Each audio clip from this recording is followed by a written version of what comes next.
Hi everyone. सो आज के इस वीडियो से मैं एक नया सीरीज स्टार्ट कर रहा हूँ, that is the revision series for 12th board examination. Okay, now यहाँ पे जो सीरीज़ होगा, इस सीरीज़ में दो पार्ट में होगा। एक पार्ट में we will discuss the NCERT theory, complete NCERT theory, और जो सेकेंड पार्ट होगा उसमें होगा कि जो एनसीईआरटी के एक्सरसाइज क्वेश्चंस हैं, ठीक है, एक्सरसाइज क्वेश्चंस, फिर जो सॉल्व्ड एग्जांपल्स हैं, ठीक है, solved examples, previous years questions, ठीक है। तो ये तीन चीज़ें एक वीडियो में होगा, और एक वीडियो में होगा आपका एनसीईआरटी का कंप्लीट डिस्कशन, ठीक है। सो ये जो फर्स्ट वीडियो है इसमें मैं electric charges and fields, that is chapter 1 volume 1 वो स्टार्ट कर रहा हूँ, ठीक है। तो यहाँ पे मैंने क्या किया है कि जो एनसीईआरटी का जो बुक है उसके जो पेजेस हैं उसको मैंने स्कैन करके यहाँ पे कंप्यूटर में डाल लिया है, और पेज बाय पेज मैं डिस्कस करने वाला हूँ, ठीक है। सो अच्छा, अब इलेक्ट्रिक चार्जेस एंड फील्ड्स, अब नॉर्मली देखिए किसी भी चैप्टर का जो इंट्रोडक्शन पार्ट होता है ना, वो हम लोग इग्नोर कर देते हैं। सो फर्स्ट पैराग्राफ में क्या दिया हुआ है कि all of us have the experience of seeing a spark, hearing a crackle when we take off our synthetic clothes or sweater, particularly in dry weather. Okay, this is almost inevitable with ladies' garments like polyester sari. Achha, another common example of electric discharge is the lightning that we see in the sky during thunderstorm. Okay, we also experience a sensation of electric shock either while opening the door of a car or holding the iron bar of bus after sliding from our seat. The reason of these experiences is discharge of electric charges through our body. Okay, अच्छा, यहाँ पे अभी हो क्या रहा है, मतलब जैसे सपोज कर लीजिए एक बस का जो रॉड है, सीट में जो रॉड लगा हुआ है, ठीक है। अब इस रॉड को जब आप स्लाइड करेंगे तो because of friction charges are generated. Okay, उसके बाद जब आप दूसरे एक रॉड को यहाँ पे पकड़ेंगे तो क्या होगा कि वो जो चार्ज होगा आपकी बॉडी से वो आपका डिस्चार्ज होगा, ठीक है। So that will discharge through this rod, that will discharge also through your body. Okay, तो ये जो चार्ज यहाँ पे डेवलप हो रहा है ना, this type of charge is called static charges, static charges, ठीक है। अब ये स्टैटिक चार्ज का मतलब क्या होता है, ठीक है। Static charges, static means anything that does not move और चेंज विद टाइम। उसके बाद इलेक्ट्रोस्टैटिक्स का डेफिनेशन दिया हुआ है। Electrostatic deals with study of forces, fields and potentials arising from static charges, ठीक है। सो बेसिकली ये जो चैप्टर है, चैप्टर 1 और चैप्टर 2, ठीक है, चैप्टर 1 और chapter 2, it deals with study of static charges. It deals with study of static charges. और static charges का मतलब क्या होता है? charges that don't move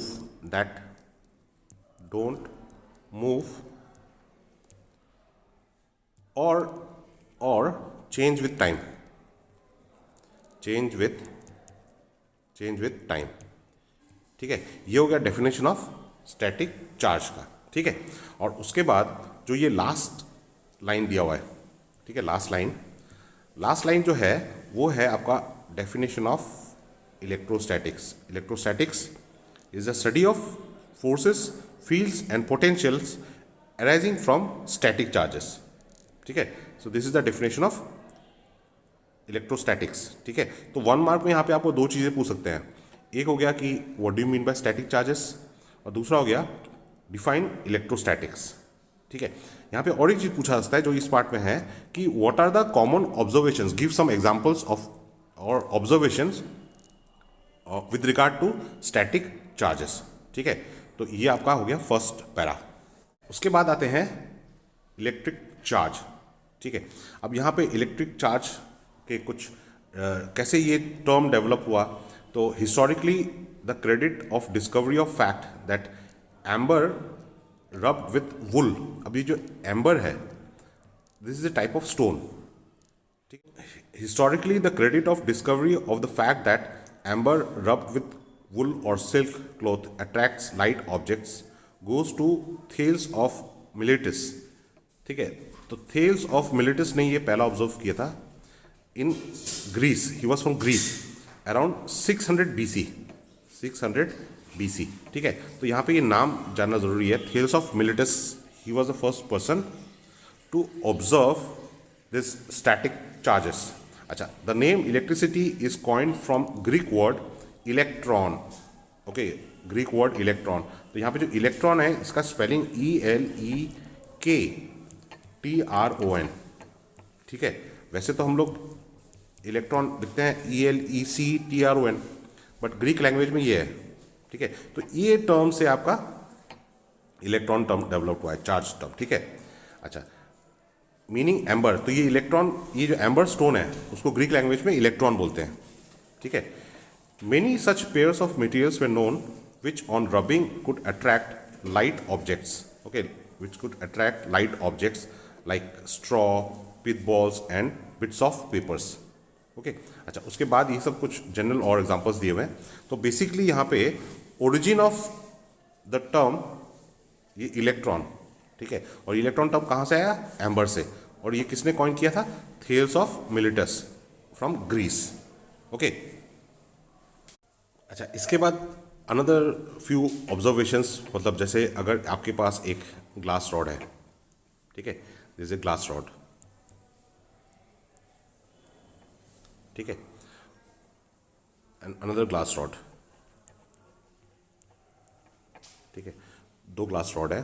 तो इसमें रब किया है, तो इसमें रब किया है विद सिल्क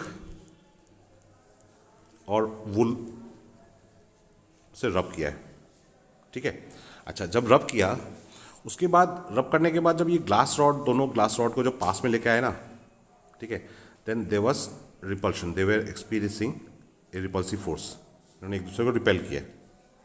ठीक है, नाउ दैट मीन्स ये जो इनका कुछ फिजिकल प्रॉपर्टी में कुछ चेंज आया है. ठीक है, अब ये फिजिकल प्रॉपर्टी में चेंज क्यों आया? जब आपने रब किया, इनको सिल्क या वुल के साथ रब किया, सो बिकॉज ऑफ फ्रिक्शन, यहाँ पे स्टैटिक चार्जेस डेवलप हुआ है. स्टैटिक चार्जेस डेवलप हुआ है. ठीक है, अभी कैसे डेवलप हुआ है, क्या हुआ है, ये हम थोड़ी देर में देखेंगे, but this was the initial observations. ठीक है, तो यहाँ पे वैसे ही मतलब प्लास्टिक रॉड का भी एक एग्जांपल दिया हुआ है नेक्स्ट पैराग्राफ में. Plastic rod rubbed with fur is made to touch two small pit balls suspended by silk or nylon, then the balls repels each other. ठीक है, तो इसका मतलब क्या है? देखिए कि सपोज कर लीजिए कि दो पिथ बॉल्स हैं. ठीक है, पिथ बॉल्स मतलब insulating ball suspended from two strings from A common support.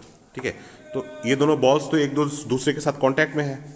ठीक है, बट जब एक प्लास्टिक रॉड है, ठीक है, इसको फर के साथ रब किया है. ठीक है, this is a plastic rod और इसको फर के साथ रब किया है. ठीक है, अब रब करने के बाद क्या हो गया इसमें? मतलब चार्जेस आ गए, स्टैटिक चार्जेस आ गए. ठीक है, अब उसके बाद ये जो प्लास्टिक रॉड है, इस प्लास्टिक रॉड को जब पिथ बॉल के साथ कांटेक्ट में लेके आए, ठीक है, तो ये जो चार्ज यहाँ पे डेवलप हुआ था वो इन दोनों पिथ बॉल्स में चला गया. ठीक है, जाने के बाद इसमें तो सेम चार्ज दोनों में गया. उसके बाद क्या हुआ? सेम चार्ज जब चला गया तो ये पिथ बॉल्स एक दूसरे को रिपेल करने लगे, तो पिथ बॉल्स ऐसे दे वर सेपरेटेड. ओके, सो इनके बीच में एक रिपल्सिव फोर्स डेवलप हुआ. ठीक है, सो ये एक another example. Similar effect is found if pith balls are touch with a glass rod rubbed with silk. ठीक है, a dramatic observation is that pith ball touched with glass rod attracts another pith ball touched with plastic rod.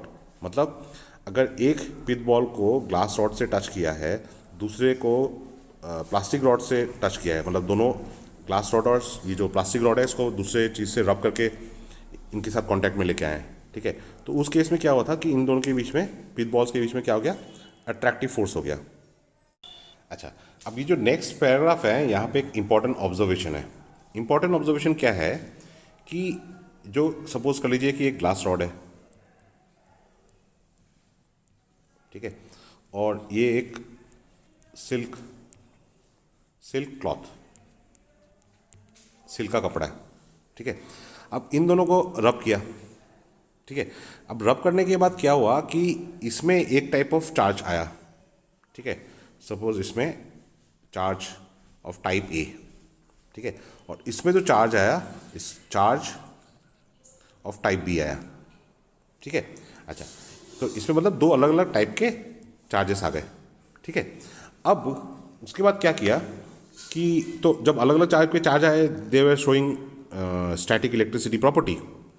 अब इन दोनों को जब आपस में contact में लेके आए, ठीक है, कांटेक्ट में लेके आए और फिर उनको सेपरेट किया, तब क्या ऑब्जर्व किया कि they were not showing any static electricity property. ये यहाँ पे लिखा हुआ है, when a glass rod is rubbed with silk the rod acquires one kind of charge and the silk acquires second kind of charge. तो यहाँ पे मैंने वो चार्ज ए चार्ज भी लिखा हुआ है, ठीक है। Now if the electrified glass rod is brought in contact with the silk with which it was rubbed, they no longer attract each other. They also do not attract or repel light objects as they did on being electrified. That means अब वो they are not no longer electrified. उन्होंने अपना static electricity का जो charge property था वो उन्होंने lose कर दिया, ठीक है। तो इससे हम लोगों ने क्या कंक्लूड किया? सो इसका जो कंक्लूजन है वो इस पैराग्राफ में दिया हुआ है। ये क्या दिया हुआ है? Thus the charges acquired after rubbing are lost when charged bodies are brought in contact. Okay, so मतलब यहाँ पे जब हम लोगों ने ग्लास रॉड और सिल्क क्लॉथ को रब किया था तो इसमें एक एक टाइप का चार्ज एक्वायर हुआ था, charge A of type A, type B, ठीक है।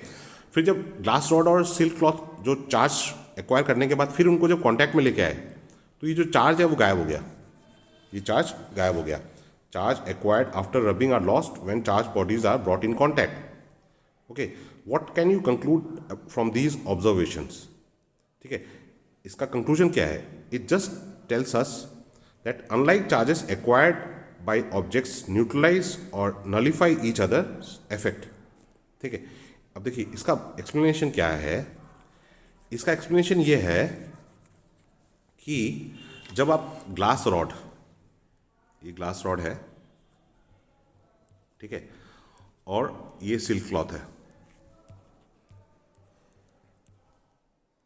ठीक है, ये सिल्क क्लॉथ है। तो यहां पे क्या हो रहा है कि जब आप रब कर रहे हैं ना तो दोनों में ऑपोजिट चार्जेस इंड्यूस हो रहे हैं, ऑपोजिट टाइप ऑफ चार्जेस। ठीक है, तो opposite type of charges induce हो रहे हैं। तो सपोज कर लीजिए कि इसमें पॉजिटिव चार्ज इंड्यूस हो रहा है और जो सिल्क क्लॉथ है इसमें equal amount of negative charge induce हो रहा है। ठीक है, equal amount of negative charge. तो अब क्या हो रहा है कि they are showing static electricity property, मतलब एक में पॉजिटिव चार्ज हो गया, एक में नेगेटिव चार्ज हो गया। ठीक है, अब आप जब आप इनको फिर से कांटेक्ट में ला रहे हैं तो क्या हो रहा है, पॉजिटिव चार्ज न्यूट्रल और जो नेगेटिव चार्ज है वो एक दूसरे को न्यूट्रलाइज कर रहे हैं। न्यूट्रलाइज करने के बाद क्या हो जाएगा, न्यूट्रलाइज करने के बाद ये चार्ज गायब हो गया, इसका भी ये चार्ज गायब हो गया। तो इसका मतलब क्या हो गया कि now they are behaving like normal neutral bodies.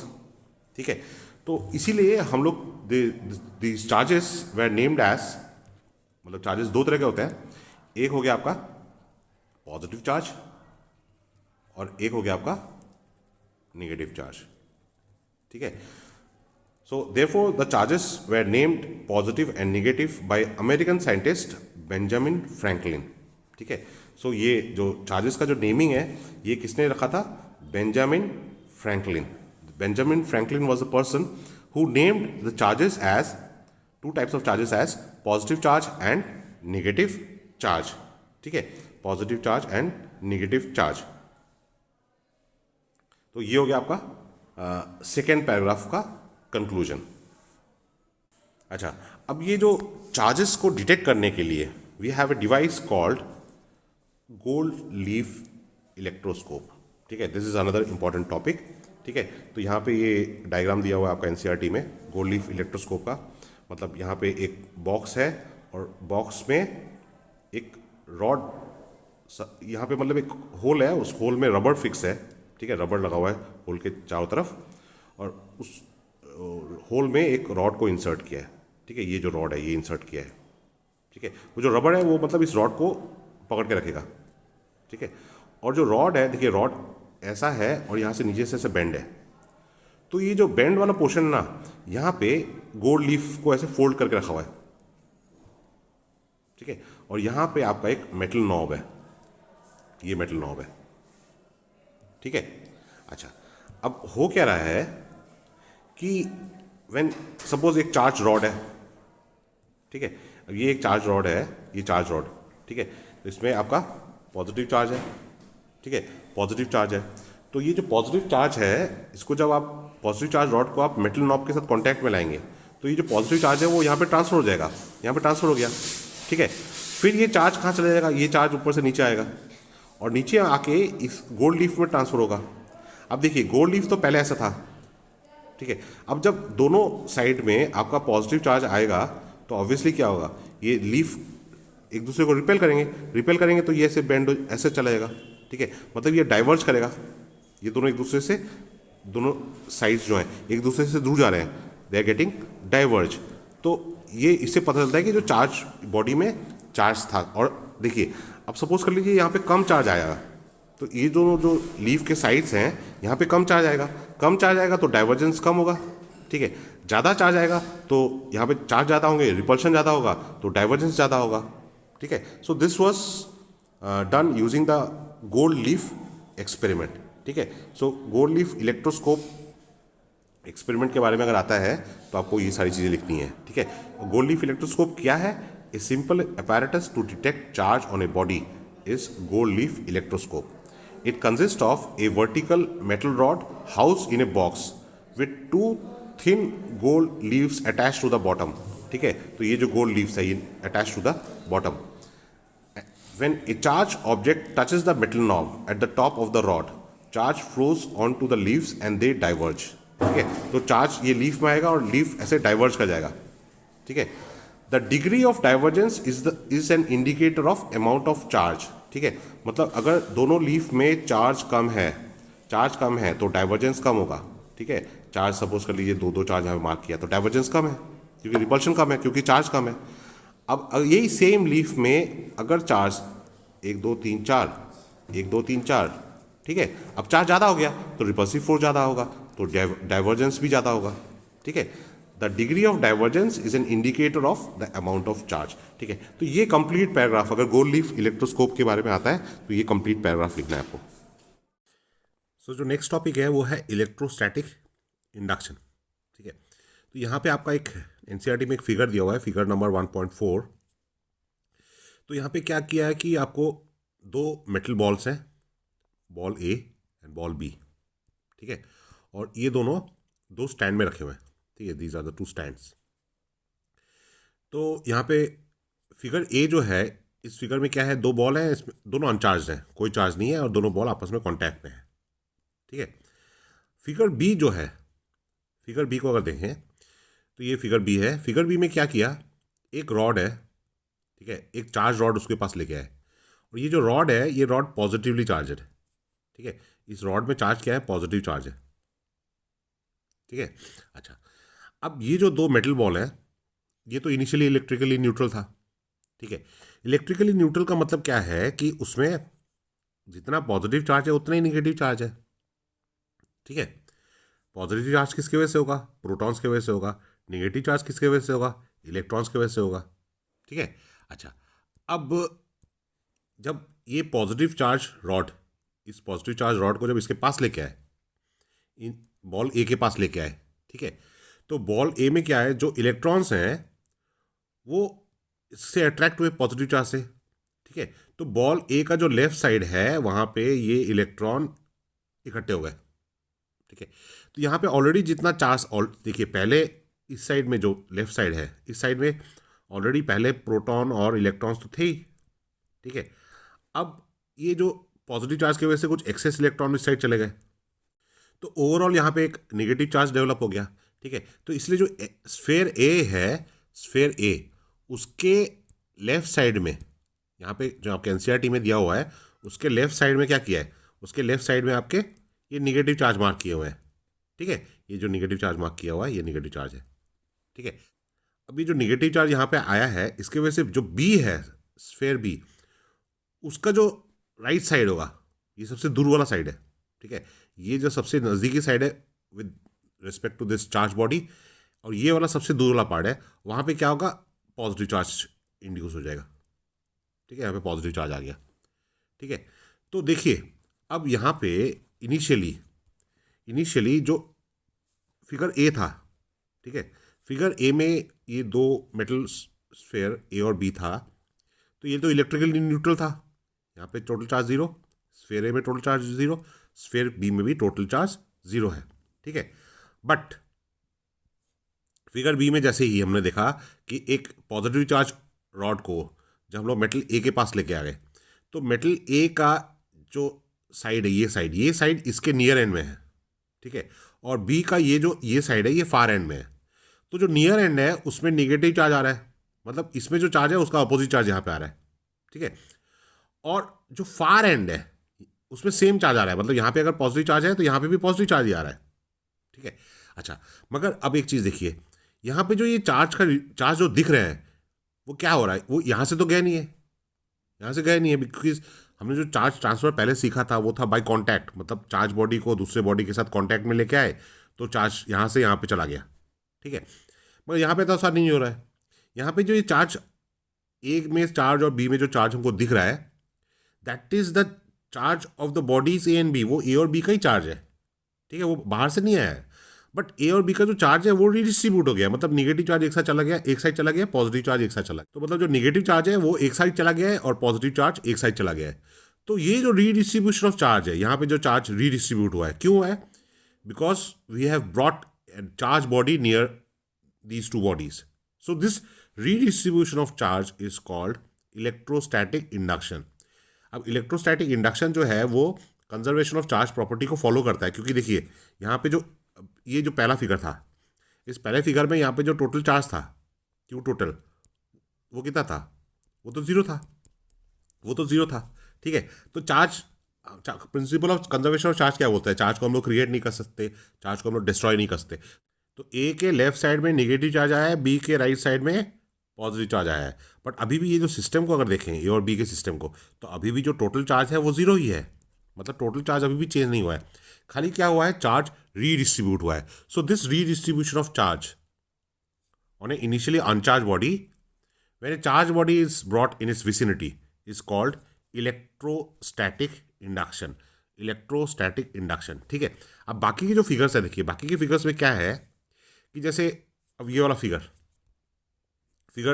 सी को अगर देखें, तो देखिए यहाँ पे दोनों ए और बी कांटेक्ट में थे, तो ए और बी को अगर सेपरेट भी करेंगे तब भी सेम चार्ज डिस्ट्रीब्यूशन हो रहा है, मतलब पॉजिटिव चार्ज को आप लेके आए हैं तो ए के लेफ्ट साइड में आपका क्या है, निगेटिव चार्ज है, बी के राइट साइड में क्या है, पॉजिटिव चार्ज है, ठीक है, ये डिस्ट्रीब्यूशन एक जैसा ही होगा। अच्छा, अब फिगर डी जो है, फिगर डी में क्या हो रहा है, फिगर डी में जब हम लोगों ने ये जो दोनों स्फेयर को जब सेपरेट किया, ठीक है, दोनों स्फेयर को सेपरेट किया, तो एक में निगेटिव चार्ज था, जो ए था उसके इस साइड निगेटिव चार्ज था, बी के इस साइड पॉजिटिव चार्ज था।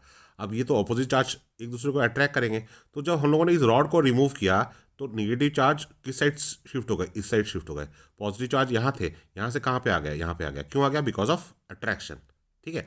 अच्छा, अब इसको अगर थोड़ा ज़्यादा सेपरेट करेंगे इन दोनों को, तो तब क्या होगा, ये जो निगेटिव चार्ज थे वो चार्ज देखिए यहाँ पे इस साइड थे, इस साइड क्यों आए, क्योंकि यहाँ पे पॉजिटिव चार्ज है, और ये पॉजिटिव चार्ज यहाँ पे क्यों आया, क्योंकि निगेटिव चार्ज यहाँ पे है, because of attraction.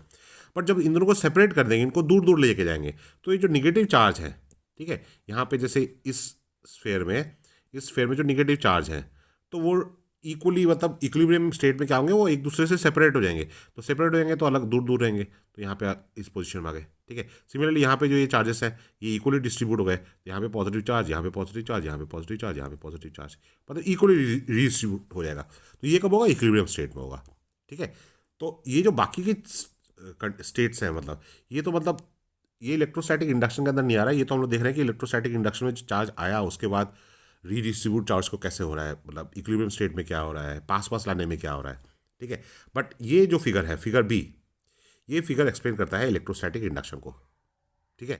So exam में अगर इलेक्ट्रोस्टैटिक इंडक्शन लिखने के लिए आता है, डिफाइन करने के लिए आता है, तो आप क्या कर सकते हैं, जैसे कि मान लीजिए आपने एक डायग्राम ड्रॉ कर दिया, ठीक है, उसमें क्या किया कि एक रॉड ले लिया, उस पर नेगेटिव चार्ज है, ठीक है, मतलब उसमें एक्सेस इलेक्ट्रॉन्स है। तो ये जो रॉड है इसके पास जब लेके आए तो यहाँ पे जो इलेक्ट्रॉन्स है इसमें तो पॉजिटिव चार्ज और नेगेटिव चार्ज दोनों होंगे। तो जो फ्री इलेक्ट्रॉन्स होंगे इस कंडक्टर में वो क्या होंगे, वो इलेक्ट्रॉन ये इलेक्ट्रॉन की वजह से रिपेल हो जाएंगे, तो दूर जाएंगे। दूर कहाँ जाएंगे, इस साइड चले गए, तो यहाँ पे नेगेटिव चार्ज आ गया, इस साइड क्या आ गया, पॉजिटिव चार्ज आ गया, ठीक है।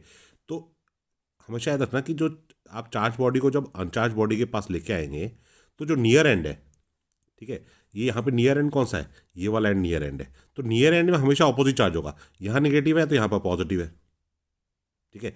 और जो फार एंड है, ये फार एंड है, तो फार एंड में हमेशा सेम चार्ज होगा, मतलब यहाँ पे जो चार्ज होगा ना वही चार्ज यहाँ पे होगा, ठीक है। और डेफिनेशन में आपको क्या लिखना है, डेफिनेशन में आपको लिखना है when an uncharge object is placed very close to a charge conductor without touching, ठीक है, यहाँ पे टच नहीं होना चाहिए।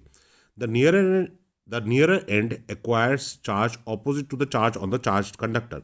अब ये जो नियर एंड था, ये नियर एंड था, ठीक है, ये नियर एंड में क्या हो रहा है, नियर एंड में ऑपोजिट चार्ज आ रहा है, यहाँ पे नेगेटिव है तो नियर एंड में पॉजिटिव चार्ज आ रहा है, ठीक है। The nearer end acquires charge opposite to the charge on the charge conductor and the two bodies attract. अब यहाँ पे नेगेटिव चार्ज है, यहाँ पे नेगेटिव चार्ज है, इसमें पॉजिटिव चार्ज है, तो इनके बीच में क्या होगा, अट्रैक्शन होगा, ठीक है। This is called charging by induction. The net charge on the bodies remain same and the bodies charge until they are kept closed और ब्रॉट इन कॉन्टैक्ट, ठीक है। तो यहाँ पे जो टोटल चार्ज है वो टोटल चार्ज हमने चेंज नहीं किया है, टोटल चार्ज अभी भी जीरो ही है, ठीक है। चार्ज खाली क्या हो गया, चार्ज रीडिस्ट्रीब्यूट हो गया, ठीक है। सो ये हो गया आपका इलेक्ट्रोस्टैटिक इंडक्शन। अच्छा, next we have basic properties of charge.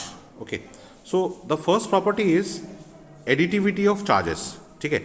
अब देखिए जो चार्ज है ना, charge it is a scalar quantity, it is a scalar quantity, ठीक है।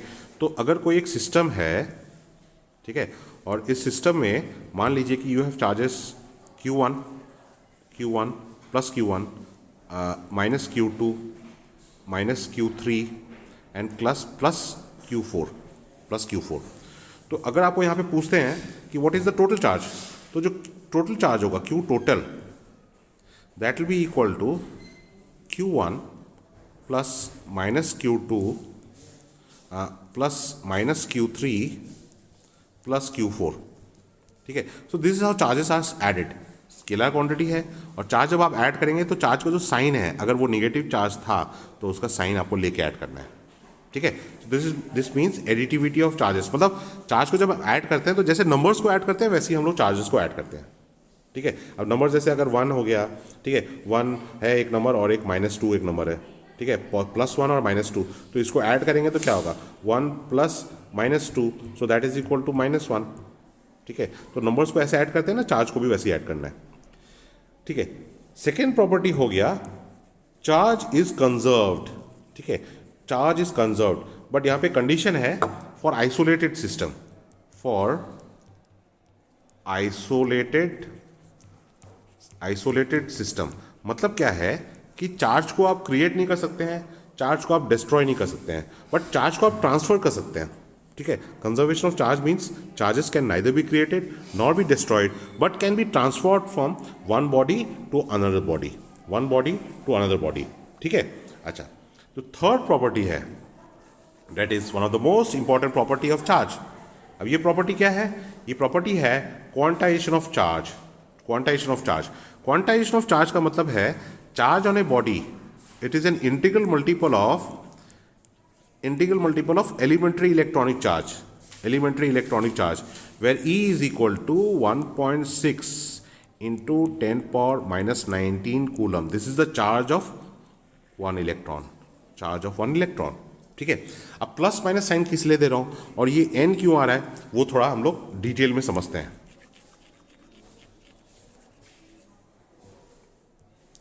अच्छा देखिए, मान लीजिए कि आपके पास this is object A and this is object B, ठीक है। अब यहां पे हम लोगों ने इसको रब किया। अब रब करने के बाद क्या हुआ कि ऑब्जेक्ट ए जो है इसने कुछ इलेक्ट्रॉन्स लूज किए, ठीक है। ऑब्जेक्ट ए जो है इसने कुछ इलेक्ट्रॉन्स लूज किए, तो यहां से कुछ इलेक्ट्रॉन्स यहां पे ट्रांसफर हो गए, ठीक है, कुछ इलेक्ट्रॉन्स यहां पे ट्रांसफर हो गए। तो जब ट्रांसफर हो गया तो अब ऑब्जेक्ट बी जो है इसमें आपके पास एक्सेस इलेक्ट्रॉन आ गया, ठीक है। तो इसके पास मतलब पहले पॉजिटिव चार्ज भी था और नेगेटिव चार्ज भी था, ठीक है। Equal amount of positive and negative charges, इसमें पॉजिटिव चार्ज था और नेगेटिव चार्ज था, equal amount of charges and so total charge was zero, total charge was zero. But यहाँ से जब एक्सेस इलेक्ट्रॉन आएगा तो यहाँ पे एक्सेस नेगेटिव चार्ज डेवलप होगा, ठीक है। अच्छा, सिमिलरली यहाँ पे इस बॉडी में equal amount of positive and negative charge था, पर जब कुछ इलेक्ट्रॉन्स यहाँ से यहाँ चला जाएगा तो ओवरऑल यहाँ पे पॉजिटिव चार्ज का बिल्डअप हो जाएगा, ठीक है। तो जितने इलेक्ट्रॉन्स यहाँ से यहाँ जाएंगे यहाँ पे उतना ही पॉजिटिव चार्ज का बिल्डअप होगा, ठीक है। अच्छा, द अदर थिंग इज जो इलेक्ट्रॉन्स ट्रांसफर होगा, अब इलेक्ट्रॉन्स कितना ट्रांसफर होगा, 1 इलेक्ट्रॉन, 2 इलेक्ट्रॉन, 3 इलेक्ट्रॉन, बट ऐसा तो हो नहीं सकता कि 2.5 इलेक्ट्रॉन, 3.5 इलेक्ट्रॉन ट्रांसफर हो रहा है, ठीक है। तो इसीलिए हम लोग लिखते हैं Q is equal to plus minus N E. अब एन क्यों लिख रहे हैं, क्योंकि जो इलेक्ट्रॉन्स ट्रांसफर हो रहे हैं वो तो integral number of electrons transfer हो रहे हैं, ठीक है। 4 इलेक्ट्रॉन, 5 इलेक्ट्रॉन, 6 इलेक्ट्रॉन, ठीक है। तो इसलिए एन का वैल्यू जो है वो 1 2 3 ऐसा होगा, ठीक है। प्लस माइनस क्यों हो रहा है, मतलब अगर इलेक्ट्रॉन बॉडी में आ रहे हैं तो it is having excess of electrons, तो उस केस में आपका नेगेटिव चार्ज होगा, साइन जो होगा वो नेगेटिव होगा। अब जो बॉडी इलेक्ट्रॉन लूज कर रहा है उसमें चार्ज इलेक्ट्रॉन्स कम हो गए तो वहां पे उस बॉडी में क्या होगा, उसमें पॉजिटिव चार्ज होगा, ठीक है। तो इसीलिए प्लस माइनस साइन, और एन हो रहा है क्योंकि integral number of electron transfer हो रहे हैं, ठीक है। और एक इलेक्ट्रॉन का चार्ज अगर ई है तो एन इलेक्ट्रॉन ट्रांसफर होगा, तो टोटल चार्ज क्या हो जाएगा, N times E. So this is called quantization of charge. Charge on a body is an integral multiple of elementary electronic charge, ठीक है। नेक्स्ट टॉपिक है कूलम्स लॉ, ठीक है। तो कूलम्स लॉ में क्या करते हैं कि कूलम्स लॉ में हम लोग दो चार्ज के बीच में फोर्स कैलकुलेट करते हैं, ठीक है। अब चार्ज के ऊपर क्या कंडीशन है, when the linear size of the charged bodies are much smaller than the distance separating them, the size may be ignored and the charged bodies are treated as point charges। मतलब coulomb law में जो charge लेते हैं Q1 Q2, ठीक है, Q1 suppose ये charge Q1 है, ये चार्ज Q2 है, तो यहाँ पे जो चार्ज है इन चार्ज के बीच में हम लोग फोर्स कैलकुलेट करेंगे तो यहाँ पे जो चार्ज का जो साइज़ है वो इनके सेपरेशन से काफ़ी छोटा है। मतलब ये जो चार्ज है ये चार्ज कैसे है, ये पॉइंट चार्ज है, point charge. So coulomb law is valid for point charge, ये फर्स्ट कंडीशन, ठीक है। सेकेंड कंडीशन है कि चार्ज जो है वो स्टैटिक होना चाहिए, स्टैटिक चार्ज, ठीक है। Static charge, charge should be static and charge should be point charge, ठीक है। ये हो गया आपका कूलम्स लॉ के ऊपर कंडीशन, मतलब Coulomb's law is valid for this condition, ठीक है। लॉ भी देखा नहीं है बट कंडीशन पहले देख लिया है। फिर क्या बोला है, coulomb law measured the force between 2 point charges and found that it varied inversely as a square of the distance between the charges and directly proportional to product of the magnitude of the charges, ठीक है। Product of the magnitude of the charges, उसका मतलब क्या है कि जो force है it is proportional to product of the magnitude of the charges, मतलब product of modulus of Q1 Q2, and force is inversely proportional to square of the distance of separation between the charges, F inversely proportional to R square, ठीक है। तो ये condition दोनों को combine करने से हमको क्या मिलेगा, F is equal to K Q1 Q2 by R square, ठीक है। अब K क्या है, K यहाँ पे प्रोपोर्शनैलिटी कांस्टेंट है, K इक्वल टू क्या हो गया, K is equal to 1/4 epsilon naught. कब होगा, अगर ये फ्री स्पेस है, मतलब जो चार्ज है दोनों चार्ज को कहाँ रखा है, फ्री स्पेस में रखा है, ठीक है। फ्री स्पेस में जब रखेंगे तो K का वैल्यू कितना होगा, 1/4 एप्सिलॉन नॉट, ठीक है।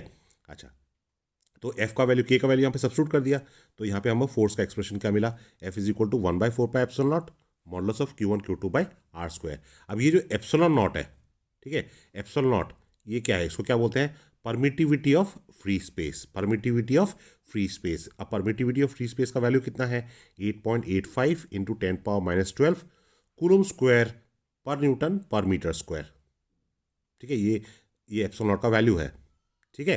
अच्छा, the choice of K determines the size of the unit of charge, ठीक है। इन SI unit the value of K is 9 into 10⁻9, मतलब एप्सिलॉन नॉट का वैल्यू तो 8.85 10⁻12 हो गया, तो 1/4 एप्सिलॉन नॉट क्या था, ये था K। तो ये जो K का वैल्यू मतलब 1/4 epsilon naught, that is K is equal to 1/4 epsilon naught, और इसका वैल्यू कितना हो गया 9 इंटू 10 पावर 9, 9 इंटू 10 पावर 9। अच्छा, उसके बाद यहाँ पे क्या दिया, the unit of charge that results from this choice is called coulomb. मतलब अगर आप के का वैल्यू 9 इंटू 10 पावर 9 ले रहे हैं, तब चार्ज का यूनिट क्या होगा, चार्ज का यूनिट होगा कूलम। ठीक है। अच्छा, यहाँ पे हम लोगों ने 1 कूलम को फिर डिफाइन किया है। कैसे डिफाइन किया है, आपके पास एफ का एक्सप्रेशन आ चुका है, एफ का एक्सप्रेशन आ चुका है, एफ इज दिस क्वांटिटी। ठीक है। अब यहाँ पे अगर हम Q1 is equal to Q2 is equal to 1 coulomb लेते हैं, तो ये जो ऊपर क्वांटिटी हो गया 1 into 1, that is 1। R equal to 1 metre लेते हैं। ठीक है, आर इक्वल टू अगर 1 मीटर लेते हैं, तो आपका जो डिनोमिनेटर में क्या हो गया, डिनोमिनेटर में भी 1 हो गया। तो ये क्वांटिटी था, ये क्या था, 9 इंटू 10 पावर 9 था। तो मतलब फोर्स इक्वल टू ये हो जाएगा 9 इंटू 10 पावर 9। तो फोर्स का वैल्यू कितना आएगा, 9 इंटू 10 पावर 9 न्यूटन। मतलब क्या है कि अगर दो चार्ज है 1 कूलम के दो चार्ज हैं, ठीक है, एक 1 कूलम है, एक 1 कूलम ये है, और दोनों के बीच में सेपरेशन है वो अगर 1 मीटर है in free space, in vacuum, तब उनके बीच में फोर्स ऑफ रिपल्शन कितना होगा, उनके बीच में फोर्स ऑफ रिपल्शन होगा ये 9 इंटू 10 पावर 9 न्यूटन। ठीक है। So this is how we define 1 coulomb. तो that is 1 coulomb is the charge that when placed at a distance of 1 metre from another charge of same magnitude, मतलब दूसरा charge भी 1 coulomb का ही है, in vacuum. ये vacuum जरूरी है, ठीक है, क्योंकि फ्री स्पेस के लिए हम लोग एप्सिलॉन नॉट लिख रहे हैं। ठीक है, मीडियम चेंज होगा तो ये परमिटिविटी का वैल्यू भी चेंज होगा। ठीक है, तो magnitude in vacuum experiences an electrical force of repulsion, repulsive force है, क्यों, क्योंकि दोनों चार्ज लाइक चार्जेस है, repulsion of magnitude 9 into 10 power 9 newton. ठीक है, सो ये हो गया आपका डेफिनेशन ऑफ 1 कूलम। ये एग्जाम में पूछा जा सकता है, ये बहुत इंपॉर्टेंट है। ठीक है, तो ये चीज़ आप यहाँ पे एकदम एनसीईआरटी में जो है इसको मार्क कर लीजिएगा, डेफिनेशन ऑफ 1 कूलम। ठीक है, ये इंपॉर्टेंट है। अच्छा, नेक्स्ट इंपॉर्टेंट टॉपिक है Coulomb's law in vector form. ठीक है। अच्छा, यहाँ पे क्या किया है कि यहाँ पे दो चार्ज लिए हैं। ठीक है, एक है Q1, एक है Q2। ठीक है, और इनका पोजीशन डिफाइन किया है with respect to origin O। ठीक है। अच्छा, एनसीईआरटी में ध्यान रखना कि अगर कोई चीज़ बोल्ड में जैसे यहाँ पे जैसे ये R2, F21 ये सब बोल्ड लेटर में लिखा हुआ है। ठीक है, तो बोल्ड लेटर में जो भी क्वांटिटी होगा ना वो मतलब वेक्टर है। ठीक है, बोल्ड लेटर में जो भी क्वांटिटी है वो वेक्टर है। ठीक है, ऐसा नहीं अगर टॉपिक लिखा है वो वेक्टर होगा। ठीक है, ये तो ऑब्वियसली हेडिंग है, बट ये मैथमेटिकल सिंबल्स जहाँ पे यूज़ करते हैं बोल्ड में, तो वो क्या है, वो सब वेक्टर्स है। ठीक है, ये ध्यान रखना है। अच्छा, अब यहाँ पे क्या किया है कि ये Q1 चार्ज है, ये Q2 चार्ज है, तो इनका पोजीशन डिफाइन किया है with respect to origin O। तो मतलब Q1 का जो पोजीशन है उसको डिफाइन कैसे कर रहे हैं, वेक्टर R1, और वेक्टर R1 को कहाँ से ड्रॉ किया है, O से Q1 की तरफ। ठीक है, O से Q1 की तरफ ड्रॉ किया।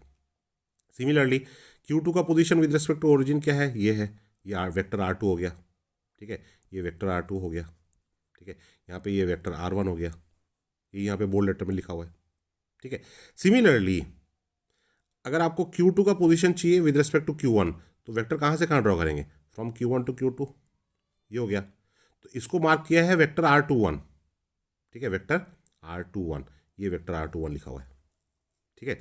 अच्छा, अब देखिए, अगर आप triangle law of vector addition use करते हैं, ठीक है, तो यहाँ पे R1 और R21 सेम डायरेक्शन में जा रहा है, same sense of rotation, but R2 जो है उसका ऑपोजिट डायरेक्शन में जा रहा है। तो इसका मतलब जो R2 है वो R1 और R21 का रिजल्टेंट है।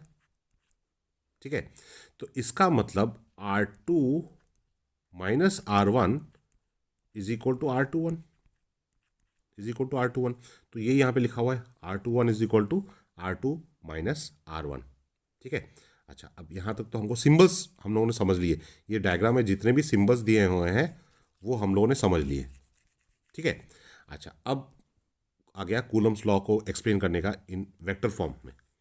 तो अगर हम लोग कैलकुलेट कर रहे हैं force on Q1 due to Q2, मतलब F12। ठीक है, F12 का मतलब है F इस चार्ज के ऊपर फोर्स कैलकुलेट कर रहे हैं, Q1 के ऊपर फोर्स कैलकुलेट कर रहे हैं ड्यू टू Q2। अब यहाँ पे देखिए, जो दोनों चार्जेस हैं वो चार्जेस कैसे हैं, दोनों चार्ज पॉजिटिव हैं। तो दोनों चार्ज पॉजिटिव हैं, तो इसका मतलब क्या होगा, वो तो रिपल्सिव फोर्स एक्सपीरियंस करेंगे। तो Q1 किस डायरेक्शन में फोर्स एक्सपीरियंस करेगा, इस डायरेक्शन में फोर्स एक्सपीरियंस करेगा, अवे फ्रॉम Q2। Q2 किस तरफ फोर्स एक्सपीरियंस करेगा, इस डायरेक्शन में, अवे फ्रॉम Q1, ठीक है। तो यहाँ पे वो डायरेक्शन आपका मार्क किया हुआ है, फोर्स का डायरेक्शन F21 और F12 का डायरेक्शन मार्क किया हुआ है, ठीक है। अब F12 ये इक्वल टू क्या होगा, ये इक्वल टू होगा 1/4πε0, 1/4πε0 Q1 Q2 डिवाइड बाय, अब ये जो F12 है ये किसके डायरेक्शन में, इस डायरेक्शन में, ये R21 वेक्टर किस डायरेक्शन में आ रहा है, इस डायरेक्शन में आ रहा है, ठीक है। R21 अगर इस डायरेक्शन में है तो इस डायरेक्शन में क्या होगा, इस डायरेक्शन में R12 होगा ही नहीं, तो यहाँ पे लिख सकते हैं R12 स्क्वायर। अब इसका डायरेक्शन, ये फोर्स का डायरेक्शन क्या है, F12 जो है वो R12 के डायरेक्शन में जा रहा है, F12 इस तरफ जा रहा है कि नहीं। F12 जो है, देखिए R12 का डायरेक्शन कैसे मार्क किया, R12 का जो डायरेक्शन है वो मैंने मार्क किया इस डायरेक्शन में, दिस इज R12, ठीक है, R12 इधर मार्क किया है। तो जो ये F12 है, F12 ये तो R12 के डायरेक्शन में है ना, R12 इसी डायरेक्शन में आ रहा है ना। तो इसका मतलब ये जो F12 को जो ये तो ये क्वांटिटी मैग्नीट्यूड हो गया, तो इसको डायरेक्शन कैसे देंगे, it is in the direction of R12, so R12 cap हो गया, R12 कैप हो गया, ठीक है। अच्छा, now similarly F21 equal to क्या होगा, F21 is equal to 1/4πε0 Q1 Q2 divide by R21 square, R21 square, ये तो R इस डायरेक्शन में आ रहा है ना, R21 के डायरेक्शन में, तो R21 स्क्वायर यहाँ पे R21 कैप, ठीक है। अच्छा, अब अगर देखें ध्यान से, सो ये जो क्वांटिटी है और ये जो क्वांटिटी है ये तो सेम ही है, सेम क्यों है, क्योंकि नीचे यहाँ पे R12 स्क्वायर लिखा हुआ है, यहाँ पे R21 स्क्वायर लिखा हुआ है, मगर मैग्नीट्यूड तो दोनों का सेम है। मतलब आप डिस्टेंस यहाँ से यहाँ पे मेजर करें या डिस्टेंस यहाँ से यहाँ पे मेजर करें, मैग्नीट्यूड तो सेम ही आएगा, मैग्नीट्यूड तो अलग अलग नहीं आएगा, ठीक है, मैग्नीट्यूड सेम आएगा। तो ये क्वांटिटी जो मैंने ये सर्कल में दिखाया आपको, ये क्वांटिटी दोनों तो सेम हो गया, ठीक है। अब यहाँ पे क्या है, यहाँ पे R12 कैप है, यहाँ पे R21 कैप है। अब ये दोनों में क्या चीज़ है, यहाँ पे देखिए R21 cap it is equal to minus R12 cap, मतलब ये दोनों का मैग्नीट्यूड सेम है, खाली डायरेक्शन उल्टा है, ठीक है। तो ये अगर ये इसका नेगेटिव है तो इसका मतलब ये क्वांटिटी इसका नेगेटिव होगा, ठीक है। तो इसका मतलब हम लोग क्या लिख सकते हैं यहाँ पे, इससे कंक्लूजन ये कर सकते हैं कि F12, ठीक है, F12 it is equal to negative of F21, ठीक है। That means the forces are equal in magnitude,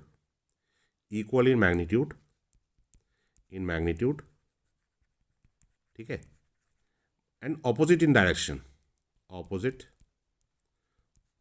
in direction, ठीक है। ये होना भी चाहिए था, क्यों, क्योंकि देखिए यहाँ पे जो Q1 Q2 है, दो चार्ज जो हम लोगों ने कंसिडर किया था, तो ये दोनों एक दूसरे पर फोर्स लगा रहे हैं, कोई दूसरा चीज़ तो लगा नहीं रहा है, वो आपस में फोर्स है। ये F21 और F12 जो फोर्स है ये तो एक दूसरे का इंटरेक्टिव फोर्स है। मतलब अगर हम लोग एक फोर्स को बोल रहे हैं एक्शन, तो दूसरा फोर्स क्या होगा, ये क्या हो गया, ये रिएक्शन हो गया। मतलब एक्शन और reaction they are equal in magnitude acting in opposite direction. तो मतलब ये किसको फॉलो कर रहा है, ये न्यूटन थर्ड लॉ को फॉलो कर रहा है, न्यूटन थर्ड लॉ, ठीक है। So this is in accordance with Newton's third law of motion. तो ये हो गया आपका Coulomb's law in vector form. मतलब Coulomb's law in vector form को जब आप एक्सप्लेन करेंगे ना, तो आपको F12 और F21 को वेक्टर फॉर्म में एक्सप्रेस करना है, फिर शो करना है ये दोनों की equal in magnitude opposite in direction है, और फिर आपको लिखना है कि it is in accordance with Newton's third law of motion, ठीक है। अच्छा, ये तो हो गया जो पहला डायग्राम, ठीक है, वेक्टर फॉर्म में जो दिया हुआ है Coulomb's law in vector form, उसमें जो आपका एनसीईआरटी में पहला डायग्राम था उसके बेसिस में ये एक्सप्लेनेशन हो गया, ठीक है। अच्छा, उसके नीचे एक और डायग्राम दिया हुआ है, उस डायग्राम में क्या दिया हुआ है, तो जो यहाँ पे लिखा हुआ है Q1 Q2 ग्रेटर देन 0, तो Q1 Q2 ग्रेटर देन 0 का मतलब क्या है, इसका मतलब है कि Q1 और Q2 या तो दोनों पॉजिटिव हैं या दोनों निगेटिव है कि नहीं। मतलब उनका साइन सेम है, सिमिलर साइन है। तो सिमिलर साइन अगर है तो उनके बीच में मतलब लाइक चार्जेस हो गए, तो लाइक चार्जेस के बीच में कौन सा फोर्स होता है, दे रिपेल ईच अदर। तो इसीलिए फोर्स का डायरेक्शन क्या होगा, रिपल्सिव, मतलब बाहर की तरफ हो गया, दोनों एक दूसरे को रिपेल कर रहे हैं, ठीक है। अच्छा, ये सेकेंड फिगर में क्या दिया हुआ है, Q1 Q2 is negative, Q1 Q2 negative है, इसका मतलब क्या है कि इसका मतलब ये है कि जो चार्ज हैं वो दोनों अपोजिट साइन है, मतलब Q1 Q2 का जो प्रोडक्ट है, ठीक है, ये तो Q1 Q2 फर्स्ट केस था, Q1 इंटू Q2 ये लेस देन जीरो, ये निगेटिव कब है, मतलब एक पॉजिटिव है दूसरा निगेटिव है, यार ये निगेटिव है ये पॉजिटिव है, तभी तो इन दोनों का प्रोडक्ट निगेटिव होगा, है कि नहीं। तो अगर अनलाइक चार्ज है तो उनके बीच में फोर्स क्या होगा, अट्रैक्टिव फोर्स होगा, अट्रैक्टिव फोर्स, ठीक है। तो अट्रैक्टिव फोर्स होगा मतलब क्या है, जो Q1 है इस डायरेक्शन में फोर्स एक्सपीरियंस करेगा Q2 की तरफ, Q2 किस तरफ फोर्स एक्सपीरियंस करेगा, F21 जो है वो किस तरफ होगा, Q1 की तरफ होगा, ठीक है। तो देखिए अगेन हम लोग सेम चीज़ ही ऑब्जर्व कर रहे हैं कि ये फोर्स किस, अगर चार्ज मतलब पॉजिटिव निगेटिव चार्ज है मतलब अट्रैक्टिव फोर्स है, तो एक फोर्स F12 इधर लग रहा है, F21 ऑपोजिट डायरेक्शन में लग रहा है, अगर दोनों पॉजिटिव हैं रिपल्शन हो रहा है, ये फोर्स इधर ऐड कर रहा है ये फोर्स इधर ऐड कर रहा है, मतलब forces they are going to act in opposite direction, ठीक है। चाहे चार्ज मतलब अट्रैक्टिव फोर्स एक्सपीरियंस करें रिपल्सिव फोर्स एक्सपीरियंस करें, जो फोर्स है वो हमेशा ऑपोजिट डायरेक्शन में होंगे, डायरेक्शन हमेशा ऑपोजिट होगा, मैग्नीट्यूड हमेशा इक्वल होगा, ठीक है। So this is the concluding remark of Coulomb's law in vector form.